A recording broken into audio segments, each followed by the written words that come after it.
Comparison is a thief of joy. As humans, we have the natural tendency to compare ourselves to others. It can be a double-edged sword, because on one hand, we can use it as a way of evaluating our own success and progress. It can be good for self-improvement, self-evaluation, and self-enhancement.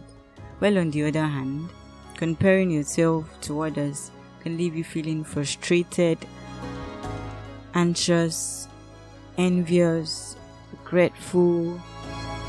And other times it can lead to feelings of inadequacy and jealousy. You wake up early one morning, you decide to check your mail for that employment email you've been waiting for. When a new notification pops up on your screen, guess what's happening? Your friend from university just launched a new business and at the same time graduated with a distinction in his second degree. At the same time, you've been job hunting for the past 6 months after being laid off from your recent position, and that's the only job you've had during the same time frame. Despite the fact that you both graduated in the same year with the same degree, it turns out your careers took very different paths, and instantly you feel horrible. And then you ask yourself, why not me? In the past, I've been guilty of comparing myself to my peers by using a trait that I considered desirable. One of these traits being money and the other being success. I was measuring my progress using someone else's ruler. I was aiming to achieve someone else's definition of success. Most of the time, it's not that I wanted their lives. I was aiming for the happiness I believed they possessed. This comparison can be termed as social comparison. It refers to a behavior where we compare certain aspects of ourselves. It could be our behavior, it could be our opinions, status, and success. We compare this to other people so that we have a better assessment of ourselves, and it could be described as either upward or downward. The presence of the different social media platforms we currently have provide the perfect opportunity for upward social comparison. Cases where we compare ourselves to someone who is perceived to be or someone who is performing better than we are. For example, when we browse through our peers' social media posts, we read updates about their lives, learn about big and special events, discover major milestones they've attained. We see this and we say to ourselves, oh, he's so much happier and successful than I am. This is more like you're comparing your behind the scenes to someone else's highlight reel. And by the time you put your phone down, you're left with negative feelings of inferiority and envy, a low self-esteem, a lower body image, and increased depressive symptoms.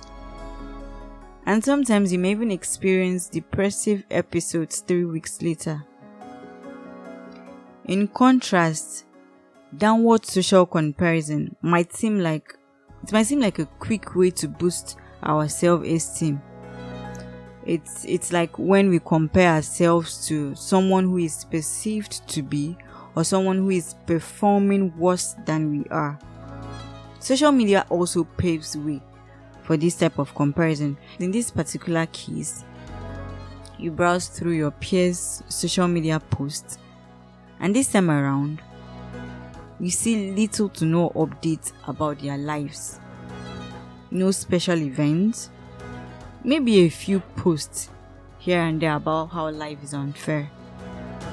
And then you see they have a picture of their high school graduation from way back as their profile picture. This time around, You say to yourself, at least I have a life. I'm not as sad as she is. You shouldn't think you're winning just because someone else is losing. And you shouldn't feel you're losing just because someone else is winning. I think it's important that, we come to the realization that there will always be someone who has a little more than you. And there will always be someone who has a little less than you. It's only beneficial if you stop comparing and start embracing where you are right now. Because you won't even be happy when you get to where you're going if you don't love your everyday imperfect life. You should commit yourself to gratitude. You may not be where you want to be yet, but while waiting, I think we should all focus on gratitude. If possible, get yourself a jar of gratitude. Write down the things you are grateful for every day. And by the end of the month or year, you sit down and read them. You become grateful for the journey.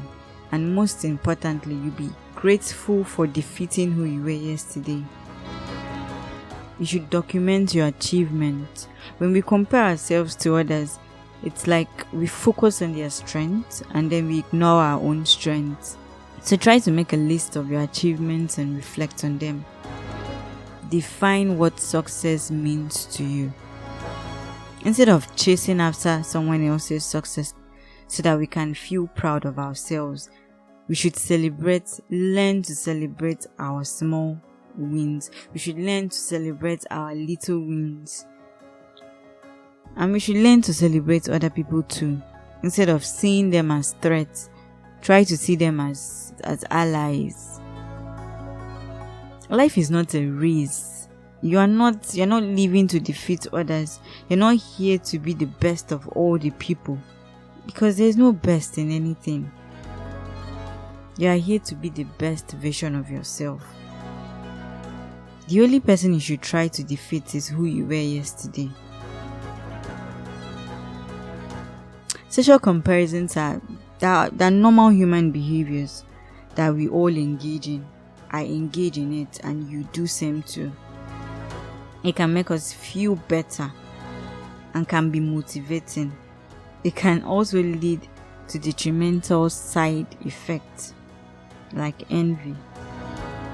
Comparison gives birth to envy, and envy is the real thief of joy. If I asked you to name all the things you love, how long will it take to name yourself?